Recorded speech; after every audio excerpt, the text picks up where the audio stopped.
Now, after a lawsuit and ruling from a federal judge, the business is back, but bringing a continuous heartbreak to the families that opened the original theater over 70 years ago. The WHS 1119's Tom Lally shares their story.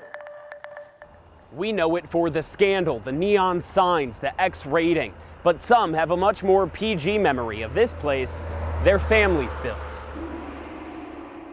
It was the golden age of cinema. In 1949, Hamlet won the Oscar, and two fathers from New Albany built Theatair, one of southern Indiana's first drive-in theaters. My parents would get us dressed in our jammies in the summertime before the sun went down and put us in the station wagon and take us to the drive-in. Leanne Harp wasn't just a moviegoer. Her grandfather, Robert Harned, co-owned the theater. It was just magical, and intermission came and we would go in and see my grandmother at the restaurant. That's right, there was a full restaurant inside the theater. They even let me as a little girl pop the popcorn in the back kitchen, which was a great memory for me. Patty Gilchrist is the daughter of Keach McAllister, the other owner. For them, this was a family place, home to a lot of memories. I had to move my wedding up because my husband was going to Vietnam, and so we had to move the wedding up, and the only venue we could get was the theater. So that's where my reception was for my wedding. As time went on, the theater took a few hits. I-65 plowed through part of the property, pushing them to close a second screen they'd installed. Competitors came in, and by the 70s,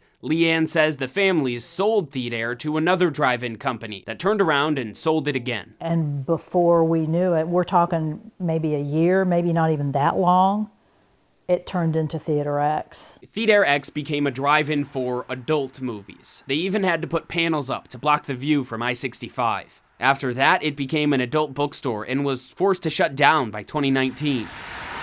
Now, after suing the town of Clarksville, Theatair X is back and licensed through December 31st. But these families want it shut down. I am mortified. Horrified and heartbroken, and to this day it still hurts. Such a priceless piece of our family history was destroyed by something so indecent. From a golden age to a red one, Theatair X lives on until the next challenge in court, which could be the new fight in 2022. In Clarksville, Tom Lally, WHAS 11 News, on your side.